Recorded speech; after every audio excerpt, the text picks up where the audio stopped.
recording.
Good afternoon, everyone, and welcome to our Mid-Atlantic Tech Bridge Tech Talk, where we're going to talk Congress 101 with Miss Adrienne Ramsey from Delphi Strategies.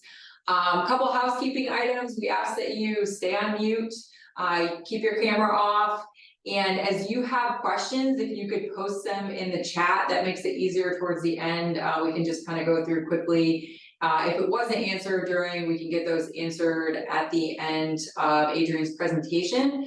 And with that, I'm going to turn it over to our Tech Bridge director to just do a quick intro on the Mid-Atlantic Tech Bridge. Thanks, Tina. I'm Gerald Walker with the Mid-Atlantic Tech Bridge. It's one of 18 tech bridges under the Office of Naval Research, NavalX Innovation Accelerator Program Office.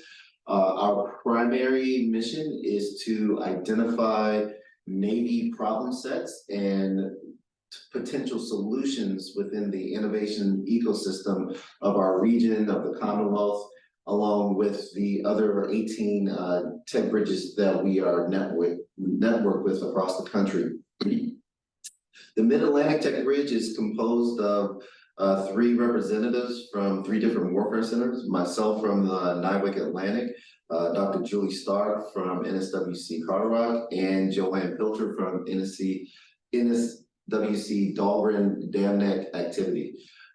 We are very pleased today to have Adrienne Ramsey give us this presentation on Congress 101. We have been working with Adrienne for a little while now, and the insights that she has into the congressional process and the best practices is very invaluable, because as we all know, at least on our side working with the government, nothing really happens without the congressional approval and congressional funding. So I am very, very interested and looking forward to this discussion. Thanks, Gerald. All right, and while I am not 757 Collab, I am representing, so 757 Collab is the PIA partner to the Mid-Atlantic Tech Bridge down here in the Hampton Roads area. They run a great program right here out of the Assembly building in downtown Norfolk. So kind of 3 areas that they're focused on. You can find them on LinkedIn, you can go out to their websites, but they've got the startup studios that sit right down here, and they run some great programming for early startup companies that kind of just want a great space to work in. They've got the Accelerate program, which they're actually getting ready to wrap up this cohort here in a couple weeks, I think. So that's, you know, come in, they give you some actual funding, 3 months of intensive programming. They take you on a road show, which kind of then translates into 757, their Venture South, and 757 Angels, which is actually the VC side of things. But that Accelerate cohort will go and visit and hopefully receive some VC from 757 Angels and their partnership with Venture South. And then they do some customized programming on the side. But again, the best place to find out more for them is through LinkedIn. You can find 757 CoLab, Accelerate, and Startup Studios there. So that is the PIA partner to the Mid-Atlantic Tech Bridge. And with that, Adrienne, I am going to stop sharing. This is my last slide, and turn the slides over to you. Thank you so much. I really appreciate this, Tina, as well as Gerald, and it's a pleasure to be on this call with you today. I'm going to throw my LinkedIn link into the chat, so it's hyperlinked so that you can get to me quickly if you'd like to, but it is my pleasure, and I am going to do my best to share at this moment. I love questions, and I would appreciate any question that you have. If I can't answer it, I will say I can't. If I can answer it, I will. If I don't know, I will tell you that as well. So with that, I'm going to kick off. And again, I think that this is something that's fascinating. I am a late bloomer when it came to Congress. I started my career as a design engineer and program manager in the Department of Defense. I was a defense contractor. I built satellites. I built missile defense systems, seekers, integrated systems of systems and the like. And about a decade in, I wanted to try something new. And somebody suggested that I figure out Congress. And I said, why would I want to work with them? They're silly. And it turned out to be a wonderful ride. I did 15 years in the government. Of those 15 years, I did some time in the Executive Office of the President as part of OMB. And then I went over to the Hill for almost a decade as professional staff. I was 1 year on House Armed Services. And then I spent almost 9 years on House Appropriations. I had 5 chairmen. I lost 2 to death. And when I left there about 8 years ago, I said, you know what? I don't want to be a lobbyist. I want to tell people how to be lobbyists for themselves. And I really do believe this because I think that Congress is both maligned as well as earned every ounce of their reputation. And I want you guys to feel as comfortable with talking to your Congress people and understanding why they do what they do and how you can get them to help you. So with that, here we go. I'm going to take you through a couple of very quick civics 101 things for the simple fact of I want to set down a baseline for you to have a vocabulary so that we can have a conversation about the pros and cons. So there are 3 branches of government. You have your executive branch, your legislative branch, and your judicial branch. The executive branch is the one that Gerald works for. So in the executive branch, you have the president, you have OMB, the executive office of the president, you have the office of the Secretary of Defense, you have the Department of Defense, you have the service leadership, and then you have organizational leadership. And the executive branch executes the programmatics for the federal government, whether that's the Department of Defense or the Department of Commerce or the Department of Energy. They take the money that the legislative branch appropriates and the policies that they want as strategic policies for the United States and executes them. The fact of the matter is that the nice thing about federal government, unlike VC funding or industry, commercial industry, is that this is a train that happens on an annual basis. It has to happen every year, or else the federal government shuts down. And we've all lived through shutdowns, and we're probably going to live through a few more in the next couple of months. But the fact of the matter is that if you don't catch it in this fiscal year, be assured it's going to happen next year. I'm not going to talk about the judiciary because, well, again, they are murky. They're not going to impact you. I'm going to concentrate in on the legislative branch. And I want to talk about that because a lot of people talk about Congress as a unified organization. And as we all know, Congress is not unified, but it's a very tribal organization, just like any other organization. And if you want to put this into corporate terms, the legislative branch is the board of directors for the executive branch's operational profit and loss centers. So there's how you can kind of consider a little bit of a analogy. Within the legislative branch, you have many different tribes. You have the House and the Senate, you have majority and minorities, you have committee staff and personal staff, And in the committee structure, you have authorizers versus appropriators. And I'm throwing out a lot of terminology because that terminology is going to be specific when you are considering who you want to talk to and why you want to talk to them. So I want to take you through congressional roles, because as I said, we're going to talk about Congress, which is the best of the three branches, and Gerald is going to say no, executive branch is better, but we can have that conversation, and how the annual budgeting cycle works. So let's talk about your member of Congress. We each have a member of Congress if we live in the United States. The member of Congress has two roles that they actually perform. One is their role to service the constituents that they are elected by. And the second one is to take those constituent issues and concerns up to the committee level to deal with it on a federal basis. And the committees are where the laws are laws are drafted, and where members of Congress can take action that will impact the larger federal budget, as well as federal policy. So keeping those 2 points of view in mind, you as a constituent have 3 people inside of the legislature, the federal legislature, who are very interested in you. And those 3 people are your 2 senators, as well as your member who represents your district. Those people will then submit their requests through the committee structure in order to get you into the larger federal budgeting and policy arena. Also understand that members of Congress are more likely to pay attention to you as a constituent than the committee staff will.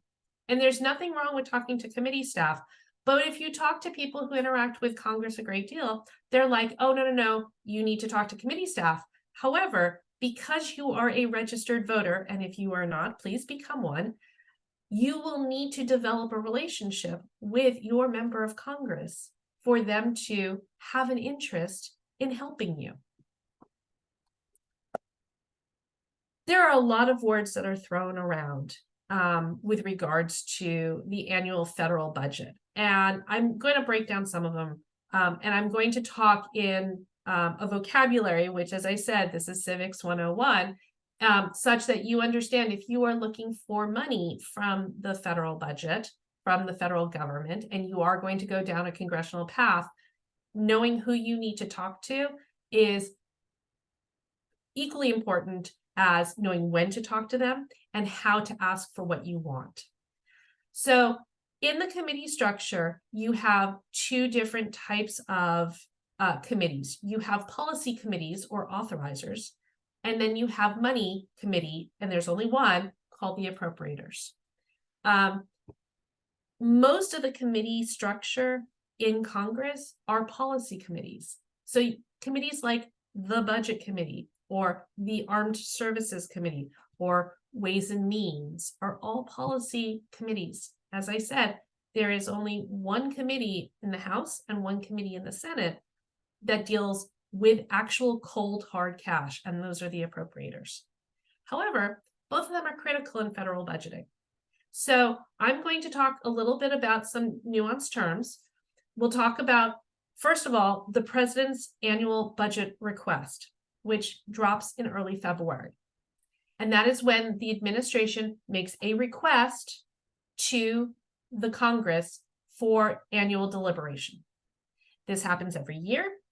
I am going to continue to say this is a request. This is not a done deal. So if you hear that the Biden administration has dropped their budget, it is a request to the Congress to then have the Congress enact legislation to appropriate money to fund that request. The first step in that is the Budget Committee. And the Budget Committee is a policy committee. They set the top line spending for the federal government. And there is a term, because it is based on where it is in statute, in law, called a 302A, which sets the top line spending for all discretionary budgeting in the federal government on an annual basis. So conversations associated with how much is being spent on an annual basis that is outside of mandatory spending being Social Security, Medicare, Medicaid, et cetera, programs that are funded by statute, by law, those are excluded from the 302A. The 302A is what is a number that is handed then to the appropriations chairman in order to set how budgets are going to be set across the federal government. You also have the Armed Services Bill. And the Armed Services Bill is also very important, and you will hear people talk about armed services budgets. The Armed Services Bill is also an authorizing bill. And in there, they are laying down policy and suggestions for how money could be spent. So I'm going to give you a little rule of thumb about the difference between authorizers and appropriators. When I was growing up and I wanted to go to the movies, I would go to my father and say, may I go to the movies? And the answer typically would be yes. And therefore, I had an authorization from my father that I had the ability to go to the movies. If I didn't have money in my pocket and I had to go and ask my mom for money, and I said, Mom, Dad said I could go to the movies. And she pulled out, let's say, $5. I had money now, and that would be an appropriation. However, that money may not be enough to cover the activity that I was authorized to do. So appropriations is necessary to get money into the budget. Just because the bank account is opened by the authorizers does not mean that there is cash there. Nor does it mean that if the authorizers do not open a bank account, you can't do something with cold hard cash from the Appropriations Committee. So I'm going to take a sip of water. Are there any questions? I'm not looking in the chat right at this moment, but this is something fundamental that I would like to make sure that the world, this universe, is comfortable with this conversation. And I'll just take thumbs up if that is equally easy. Yeah, so Adrienne, right now, nothing in chat in terms of questions. Smashing. Then I'm going to continue. Perfect. Great. So as I said, I'd like to talk a little bit more about the committees and the differences between them. And as I said, many people who work with Congress want you to talk to committee staff, and understanding why you will get traction with some and why you will not get traction with others has to do with how overloaded each staff person is. Not looking for any empathy or sympathy. I'm just giving you a lay of the land of why you need to also know your personal, your personal member of Congress and their staff is more important to you than the committee staff. So as I said, the committees are tribal. They each run by their own sort of rules and regulations. They are their own little entities unto themselves. The Appropriations Committee, the Money Committee, has typically 15 or fewer people who are on each subcommittee. And on defense, which is where the Department of Defense's budget is adjudicated and funded, there are between 11 and 15 staff members who do oversight on the Department of Defense's budget. Unlike the authorizers, who Armed Services has approximately 100 staff who do oversight on the policy associated with the Department of Defense. So you can see the sheer number of bodies that you can throw towards a problem are fewer on appropriations, and the staff members have much more responsibility to in their portfolios to do large multi-agency oversight. So when I was an appropriations staffer, at one point I did oversight on about $25 billion, and 1 year I was able to, my portfolio was $250 billion. So I am literally playing whack-a-mole and trying to keep all of the plates spinning. On the authorizing side, you would have probably 5 people to 7 people doing the same work on those portfolios, and they're a little bit more specialized. On the responsibility side, again, the appropriators are responsible for money, cash, program funding, and it's program funding for the next year, not for the rest of the life of the program. It's a year-to-year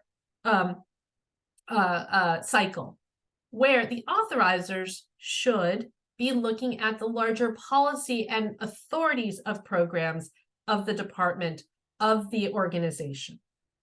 So again, appropriators are very tactical, where authorizers are meant to be a lot more strategic.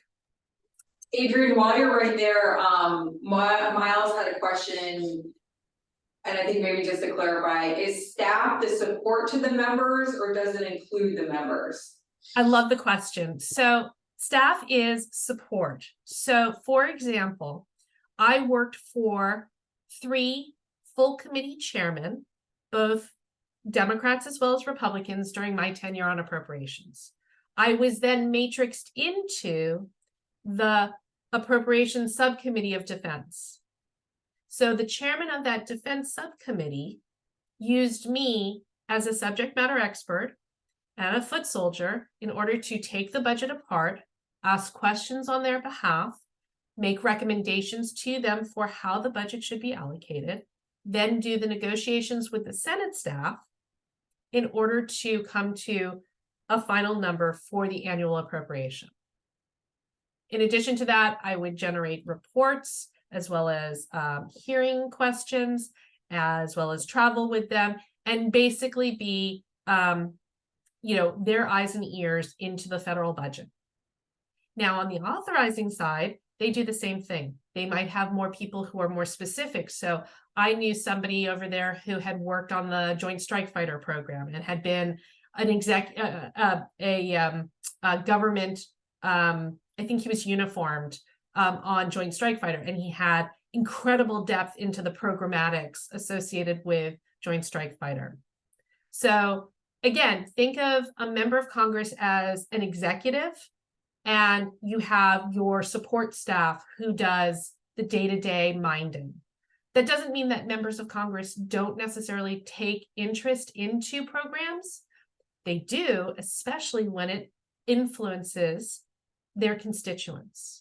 So this is where getting to know your member of Congress and why your member of Congress should be interested in what you're doing is something that you should possibly spend some time doing. It is another avenue for possibly finding money in the federal budget. Miles, did I answer your question? Okay. I think that was great, Adrienne. Thank you. Perfect. All right. So I've used the term 302A. That's the total discretionary spending for the annual budget. I've also described that number is passed from the budget committee over to the appropriations committee chairman, and that chairman will then subdivide that 302A into 302Bs, and there are 12 of those, and those are the 12 top line numbers for each of the subcommittees that are part of the appropriations committee, and how much money they have to spend on an annual basis. So it is allocated out by the chairman. Sometimes the chairman and the ranking member, so the minority chairman, which is called the ranking member, will have a conversation, but the responsibility sits with the majority of the chairman for the majority of the appropriations committee to figure out how that money is going to be subdivided. Now, in FY23, the total discretionary spending for that year was $1.6 trillion. The chairman at the time, Kay Granger for House Appropriations and Patty Murray for Senate Appropriations, could have said that 1.6 trillion could go to the Agriculture Subcommittee instead of how it's allocated in this pie chart. And that everybody else got zero. However, that would have been very difficult for that bill, those 12 bills, to have to get through the process of getting out of subcommittee, out of full committee, off the floors, and then passed by the president. So these percentages don't really change aggressively whether it's Democrats in charge or Republicans in charge. They are pretty well locked in how we want to subdivide it. And it's been this way for decades in many ways. Of that 1.6 trillion, you can see that the Department of Defense subcommittee, the HAC-D and SAC-D, and HAC is House Appropriations Committee, clever acronym, and the SAC-D, the Senate Appropriations Committee, and then you'll see a dash hyphen D, which is for defense, gets about 50% of the discretionary funds.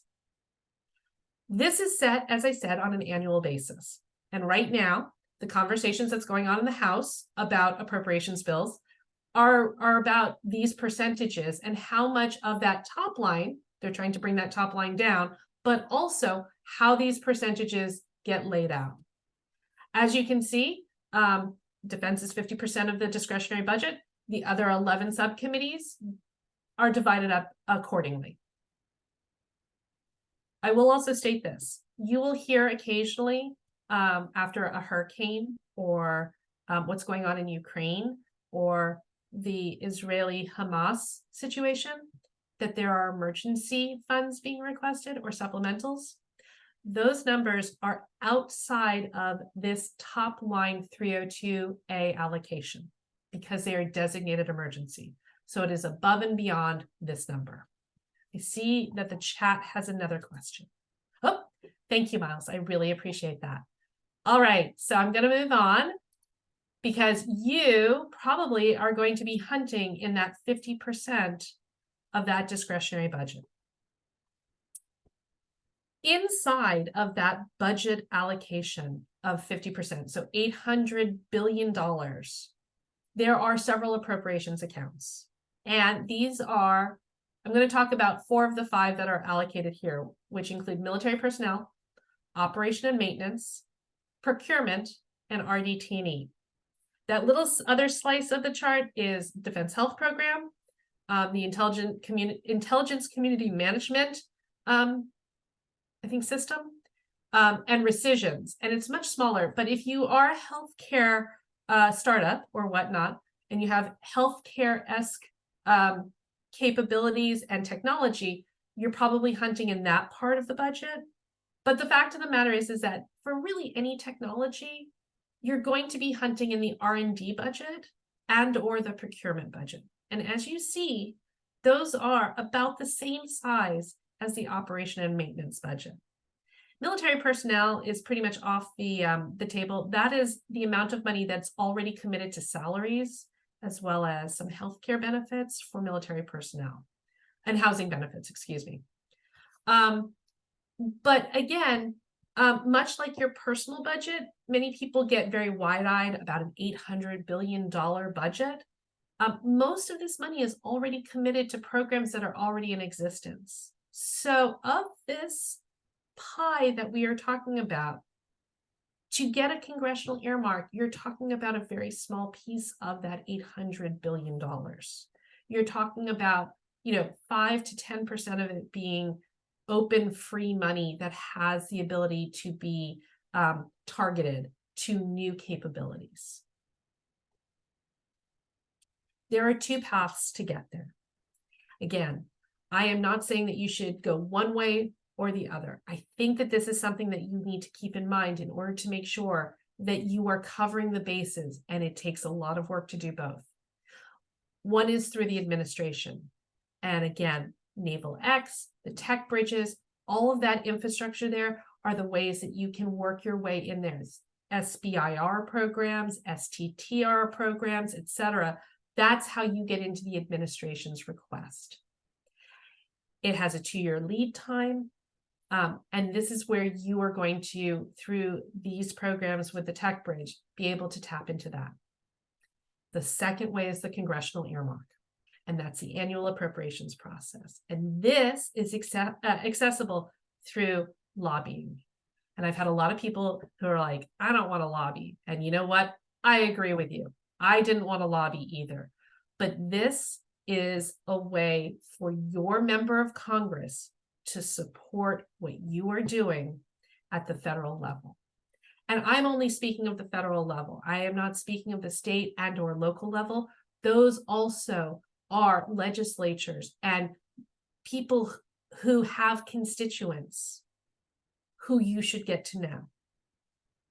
But both of these pathways are ways that you can unlock unencumbered funding. So unlike a VC, there is no request for equity in your company. But you do have to be able to show compliance with the contracting mechanisms and the like in order to work with the federal government, which again, the Mid-Atlantic Tech Bridge is and 757 CoLab have the educational support in order to teach you how to do that. As I said, talking to the right person also means talking to them at the right time. And this is something that I think is woefully under discussed. Because if you talk to somebody at the wrong time and they can't help you, it's wasted energy. So this is a funding timeline. And I have both the congressional side on the left side, as well as I have the administration side, the executive branch side on the right side. And where there are stars in blue or in orange are times when members of Congress and members of the administration are probably more likely to hear your messaging and be able to help you than at any other time. Now, as I said, this is an annual process. And being an annual process, you have no problem waiting until next year. But if you come in when people are busy and trying to close something down and get to what their product is on an annual basis, they're not going to hear your messaging. But you need to do this. This is not a one and done. You need to start developing relationships. So I'm going to focus in on the left-hand side because every year, once the president's budget request drops for the next fiscal year, between that February and April, May timeframe, members of Congress are taking meetings, members of Congress and their staff, both at the constituent side, the personal staff side, the local district staff, as well as the professional staff, are taking meetings with constituents and companies, hearing what they're selling and figuring out what needs to go into the request, or excuse me, into the appropriation for that year. Once you get into that May, June, July timeframe, both the House and the Senate professional staff stop having bandwidth, because at that point they are starting to assemble the bills, whether it's the Armed Services Bill or the Appropriations Bill. August recess, as much as it sounds like a lot of fun and we're out and playing, typically we are now done with our first drafts of our work, and we're ready to start hearing conversations again and hearing what people have to say, because we're taking that information back in order to weave that into whatever the final bill, conference bill, is going to be. Now, you're going to say, Adrienne, this doesn't happen this way. They're still screwing around with the bills for this year, and we're already into the fiscal year. This is a should, and should is the most dangerous word in the language. This is how the process is supposed to work. Right now, the House and the Senate are still in this May, June, July timeframe with the annual appropriations bills. However, the policy bill, the authorization bill, might be coming out of conference at this time. Yes, it's late. The fiscal year has started. However, it's not that late. Once everything is done and conference is finished and the bills have gone off the floor again and are at the president for signature, staff members and members of Congress are ready to start listening again. And then the process starts all over again. I'm going to shift now to the right side very quickly. The Department of Defense runs anti-cyclical, or the executive branch runs anti-cyclical to Congress. So if Congress is working currently on funding for FY24, the administration is currently wrapping up their request for FY25 such that it can be delivered to Congress in February. So again, there is very much you are 2 years out. So as you think about what you are asking for, understand nothing moves quickly, because once it's appropriated and the bill is signed into law, and you can start actually applying for the contracts, it still takes time for those contracts to work themselves through the system. So this isn't a ATM machine. This is I'm going to bury some money and then a money tree will come up at a later time. It takes time for this stuff to work. This isn't a shot that you can fire and forget. You have to keep coming back and reminding people of who you are, as well as have the staying power to last through the cycle. That's where the challenge is. All right, I'm going to take a sip of water because I'm sounding a little hoarse. I'm happy to take any questions because I'm going to go faster now. All right, we're going to roll. There are many places where congressional staff, both personal and professional, get their information. The biggest place where professional staff, especially appropriation staff, gets their information is through the congressional budget justification books that are put together annually by the administration. These are on every single comptroller's website. So if you go to the Department of Defense comptroller and you see budget materials, you will see, since I think the mid-90s, congressional budget justification books. Those are the official request that comes over from the Department of Defense, as well as any other agency. There are also policy documents that are on every department's website that you can see what they are interested in, what they are stressing, and the like. Staff also does a set of visits, whether they are from the executive branch and they work for a program office, they'll go out to the programmatics. Congressional staff also goes on visits to locations. And then you can always hire lobbyists or advocacy groups, but you can also do this yourself. There are also a ton of places when you can brief members as well as their staff. And that could be, you come up to Washington, D.C., and you visit the Hill, and you make an appointment with the member's office, and you talk to the staff person, and if you're lucky, you get to see the member of Congress themselves. You can have advocacy days. You could also go to your local district offices and talk to the staff there, because they're still in contact with the member's staff, because the member has to have representation both in Washington, D.C. to work those issues, but also in the districts. And that's very easy to find. If you go to house.gov or senate.gov, you can find listings of all of the members of Congress, as well as all of their district locations, as well as their state locations. I will also say, members of Congress like to have photo ops and like to learn what their constituents are doing and have access to you. Because if they have access to you, they get to convince you that they're the right person for the job. So inviting them out to your locations and getting to know them and being able to do those photo ops is a really, really strong feather in your cap or arrow in your quiver. Please, please, please use that. You don't have to talk to them once. You shouldn't talk to them once. This is about relationships. I've heard this many times. All sales are personal. You got to get to know people. But here's the problem when you get to know people. First of all, it takes time, it takes energy, it takes resources. The second thing is that it's how you message. And when I say this, I've seen a lot of briefings, I've seen a lot of technologies, and very often people who are in love with their companies want to tell you a lot of things about how you are doing, not how it is important to the person who you are briefing. And that's where members of Congress and their staff may not be able to always track why you are important other than you are a constituent.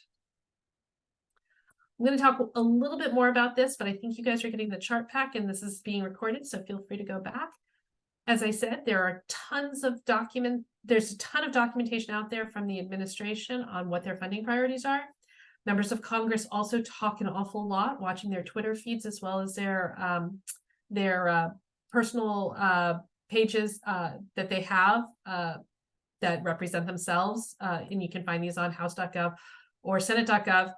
You can see what they're focused in on, what they are interested in. So if somebody has environmental interests and they're a member of Congress and you are an environmental startup, you already have a hook to go in and talk to them about it. You can also say, hey, I think, this is somewhere that I have spoken at, conferences, industry days, third parties, and see, who else is speaking the language of your technology or your capability. All of this is about gathering information and understanding who you're talking to so that you can find priorities and commonalities that make what you are doing stickier to them. So here comes the messaging and the really, really hard part of this, which is I've had any number of clients say, well, I just want one document. And there is no one document to rule them all, just like there's no one ring to rule them all. You have to target your documentation to resonate with the person who you're talking to. And that is why you have to do all of this background research and the like on who you're talking to and what they find important. Because if they don't find you important and understand how you're going to benefit them and align those incentives, you're not going to be able to catch their attention and have them want to help you. So 85% of what you have in your pitch materials is probably going to be standard, but at that point you have to have that other 15% or so tailored to the person who you're talking to. And this is about focusing your message, as well as making it understandable to people who are not technologists. Your messaging documents are, as I said, very important, but they won't do certain things. They won't guarantee anything. They won't be the only source of information. They won't, get you a contract by themselves. What they are trying to do is support the why. It's starting the conversation. It's getting people to start using your terminology as their own so that there is resonance. And this is about setting up your engagement strategy and the supporting documents that you will need in order to be successful. I love doing this. I think an engagement strategy is always important. I have found many pitch decks that I have looked at fail to understand what they are asking for and therefore have no clear ask. And when it comes to working with the federal government, and I think that this is probably true also with working with angel investors or venture capital or anybody who you are going to ask to support you, you need to know what you are, why you're important, and what you need. And that comes from defining who you are.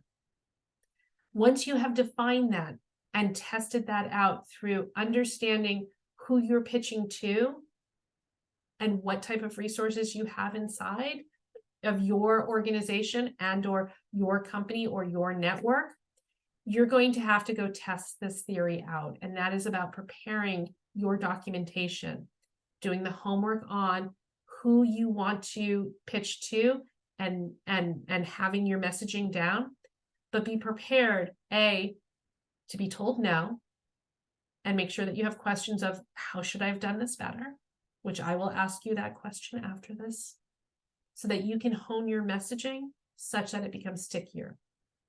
Now, this process here is the process that I use when I work with my clients.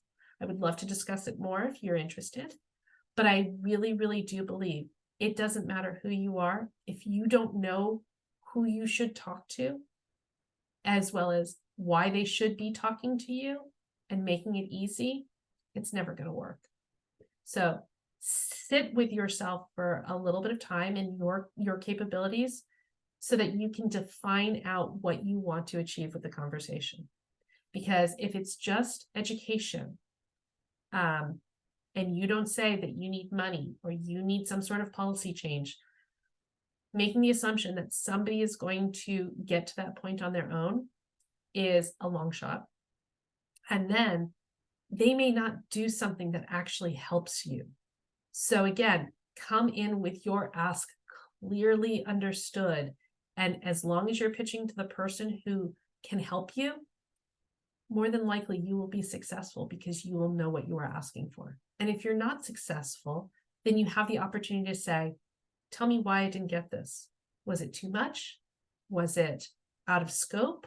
Was it impossible? And you're going to be able to hone your messaging from there. So again, foot stomp. You need to know who to target, because if you're talking to an authorizing committee staffer about money, you may not actually get cash. If you're talking to a personal office and they don't understand the technology of how to present it to the committees, you may not get what you want.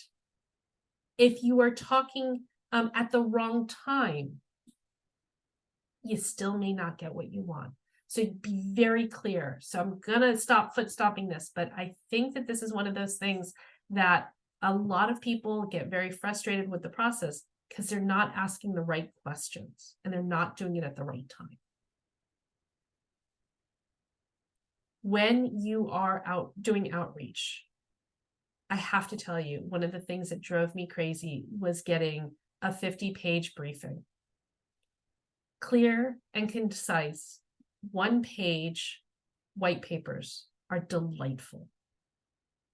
Up-to-date information, using numbers and charts, always good. Pictures worth 1,000 words. If somebody is asking you a question, and make sure that you, when you work with your member's office, have questions for them as well. Make sure you're answering their questions, not the questions that you want to answer. And frankly, here's the big thing. If you can't meet the deadlines that the offices are putting out, you're not going to make the time, or you're not going to make the bills, because those deadlines are absolutely things that you live and die by in order to get the bills done on time and staff. See a question that came up. Oh, John, I'm not sure. That is a question for 757. Yeah, we're answering it to them, but yes, we'll be able to send out the slides. Perfect. Response don'ts. This is just, I think, good being a good human being. You know, look, this is all technology. Frankly, technology is important, but you can get lost in the vocabulary of technology and use that as a barrier of entry. Please, please, please do not bury the lead. Be as clear and concise as possible. I will also say that there is something to be said for name dropping. It never worked with me. I don't care. If you have those people who are supporting you, then they should be carrying your water. And then I've had many people who tried to play committees against each other or offices against each other. I don't ever think it works out well. If that has worked for you in the past, good on you. I personally don't think it's, I don't know, worth the squeeze, because I think you're going to develop antibodies.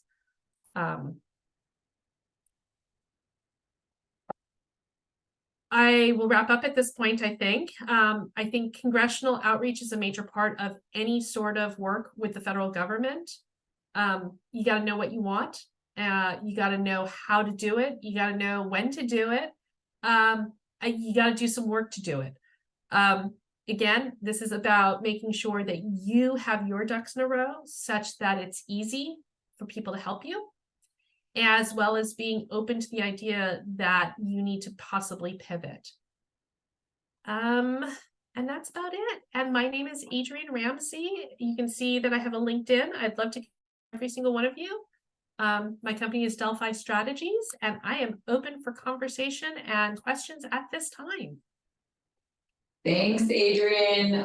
Really appreciate it. I see we have a question come up. Do you mind stop sharing? And I'm going to share kind of one last slide as well. Perfect. Thanks. You're quick.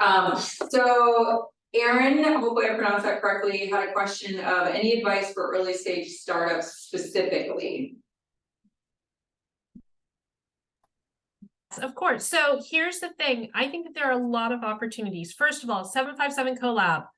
And I see Tina's going to do this, so I'm going to say a little bit. So I was lucky enough to work with a different startup studio up here in the DC area.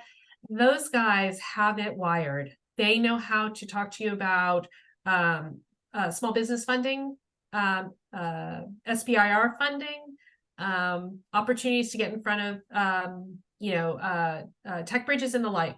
So that being said, I think also it is a question associated with what type of technology you and finding who in the federal government would be interested in what you have to have the conversation. Perfect, thanks, Adrienne. I echo that, and I think they're good starting points for any small businesses to get plugged in there. We'll give it a couple more minutes, just real quick for the slide I just put up. We asked, and I put the link in the chat of to take our short survey. That then triggers us to send you the slide deck that Adrienne just presented, and we'll also link out to the presentation. And then you can see we do have an upcoming tech talk in January. You can get registered for that now, or you can set up a meeting with MATB. I see John has his hand raised. John, if you want to come off mute and you can ask Adrienne a question. Isn't that so formal? So, Adrienne, I've been kind of walking around the DoD circles for a little bit now, and I'm headquartered in Cleveland, and it takes more time and money to fly from here to go everywhere else. I am going to the GIFIX, the Joint Interagency Field Experiment in Monterey, California, before I was invited to the Creative Decision Lab in Canada.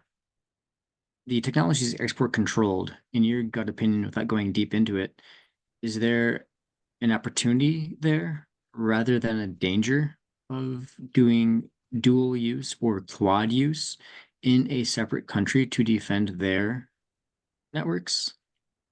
So, Does it John, impact our DoD? and so look, export control is one of those things that it sort of makes any sort of law look positively transparent. Export control is one of those things that if you don't have a lawyer who has reviewed the export control limitations on your technology, before you do anything, make sure you talk to somebody, a lawyer who knows export control. I have read some export control documentation. I am not a lawyer, played one on TV, but that was fake because it was C-SPAN.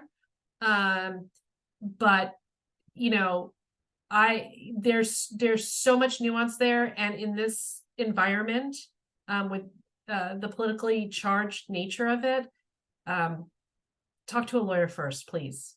Yeah. Because I went to this thing in Cleveland at the Ohio Aerospace Institute with two lawyers from DC, and kind of serendipity, before I spoke, the same day I spoke to my Greek friend. And what I learned there, I guess for everyone, can I even speak to my international partners about my technology without any reprisal or fear of blowback? Is that reasonable? So it depends. Again, export control is one of those things that it depends on what your technology is, where it falls. So like, for example, Microsoft Office is a US developed technology. It can be sold worldwide. It's a product. If you are, I don't know, creating some sort of technology that is, I don't know, rocket engine technology. I haven't read the export regulations recently, but let's assume it's quantum computing. How about that? Some sort of quantum computing capability that is falling under export control. I would highly recommend not talking about it. I really, really think you need to consult a lawyer. I appreciate that. I go to lawyers and other people in the DoD or the DoDIN. I'm sorry. Because energy, I go to lawyers, DoD, and external to the DoD to say, hey, what's the position here?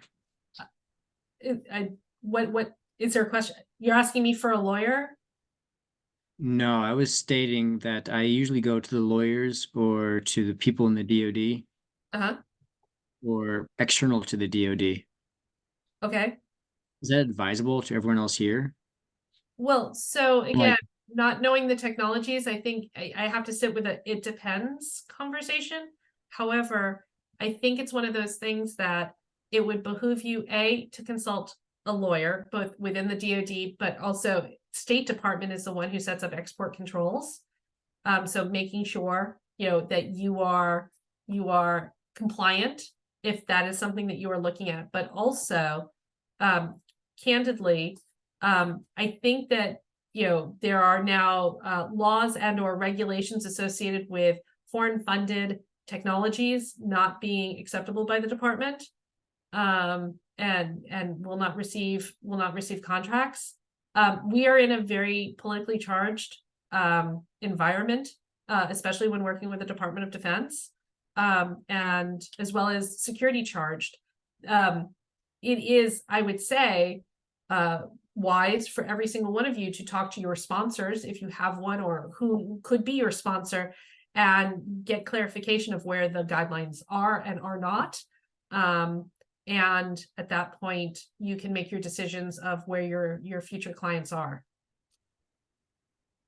Thanks, Adrienne and John. We're gonna, if you have any other questions, I think follow up separately, or yeah, but hopefully that answered your questions there. But I do know we do have to wrap up, Adrienne. I just wanted to say thank you so much.